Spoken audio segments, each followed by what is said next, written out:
نماز میں دل لگتا نہیں تو کیا کریں؟ تو دیکھیں، نماز میں دل نہ لگنا یہ اولاً تو یہ ہے کہ یہ کوئی چھوٹا مسئلہ نہیں ہے، یہ بہت بڑا مسئلہ ہے۔ نمبر دو یہ ہے کہ یہ صرف چند افراد کا مسئلہ نہیں ہے بلکہ اکثریت کا مسئلہ ہے۔ اب اس کا حل کیا ہے؟ دیکھیں، حل یہ ہے کہ جب آپ کسی شے کو حل کرنا چاہیں، کسی مسئلے کو حل کرنا چاہیں، تو اس مسئلے پر فوکس کر کے اس پر بھرپور طریقے سے توجہ دے کر اسے حل کرنے کی کوشش کریں۔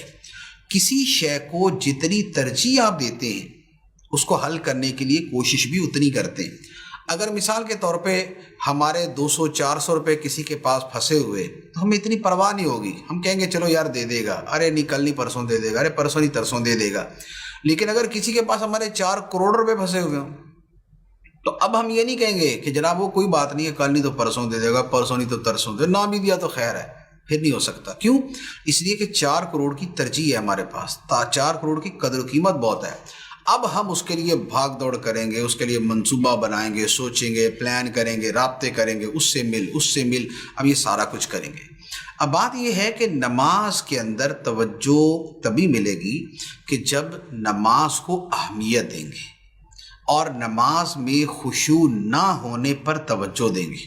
اب اس کے بعد یہ ہوگا کہ اب آپ اس ایک مسئلے کو لے کر یوں سمجھے کہ دنیا میں آپ کا ایک ہی کام ہے کہ آپ نے نماز توجہ سے پڑھنی، باقی سارے کاموں کو آپ لے جائیں سیکنڈ پرائرٹی کے اوپر، دوسری ترجیح کے اوپر۔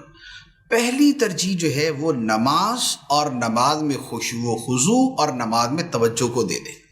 جب آپ اس طور پہ پڑھیں گے، اب آپ نے فجر پڑھی اور فجر اس تصور سے پڑھی کہ بھائی دنیا میں میرا کام فجر پڑھنا ہی ہے، میں دنیا میں فجر پڑھنے کے لیے آیا ہوں۔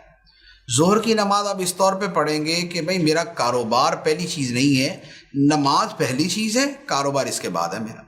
تو جب آپ نماز کو ایسے اہمیت دیں گے اور ہر نماز کو اس توجہ کے ساتھ پڑھنا شروع کریں گے تو پھر نماز کے اندر توجہ بڑی آسانی کے ساتھ بننا شروع ہو جائے گی۔ تو یہ اوور آل ہے۔ دوسرا پھر اس کے ساتھ اور بہت سارے طریقے علماء کرام صوفیہ عظام نے بیان فرمائے ہیں کہ نماز پڑھتے ہوئے جو الفاظ نماز ہے ان پر توجہ رکھیں، یا ان کے معانی یاد کر لیں اور ان کے معانی کو سوچیں، یا یہ ہے کہ یہ تصور کریں کہ میں خانہ کعبہ کے سامنے کھڑا ہو کے نماز پڑھ رہا ہوں تو اپنے دل و دماغ میں توجہ خانہ کعبہ کی طرف رکھیں۔ اور یہ بھی ہو سکتا ہے کہ بارگاہ الہی میں خود کو حاضر سمجھیں کہ میں خدا کو دیکھ رہا ہوں، اور یہ مشکل ہوتا ہے تو لہذا پھر یہ یقین رکھیں کہ خدا تو مجھے دیکھ رہا ہے۔ تو لہذا اس طرح کی پھر جو اعتقادات ہیں اور اس طرح کی جو سوچ ہے وہ نماز کے اندر توجہ پیدا کر دیتی ہے۔ پھر یہ بھی ہوتا ہے کہ نماز میں خشوع و خضوع کے واقعات پڑھیں، اس کی فضیلت پڑھیں۔ جیسے اس موضوع پر بہت ساری کتابیں ہیں، علامہ ابن رجب حنبلی کی کتاب ہے الخشوع فی الصلاۃ، اور اس کے علاوہ علماء نے کتابیں لکھی ہیں۔ اسی طرح فیضان نماز جو امیر اہل سنت کی کتاب ہے، اس میں بھی نماز کے خشوع و خضوع کے بارے میں کافی سارا مواد ہے۔ تو وہ جب آپ بار بار پڑھیں گے اور تھوڑا پڑھیں عمل کریں، تھوڑا پڑھیں عمل کریں، ایک ہی دن کے اندر سارا باب پڑھ دیا تو 4 دن شوق رہے گا، اس کے بعد ختم ہو جائے گا۔ تو تھوڑا تھوڑا پڑھتے رہیں، عمل کرتے رہیں، تو انشاءاللہ اس سے خشوع و خضوع کی عادت بنتی رہے گی۔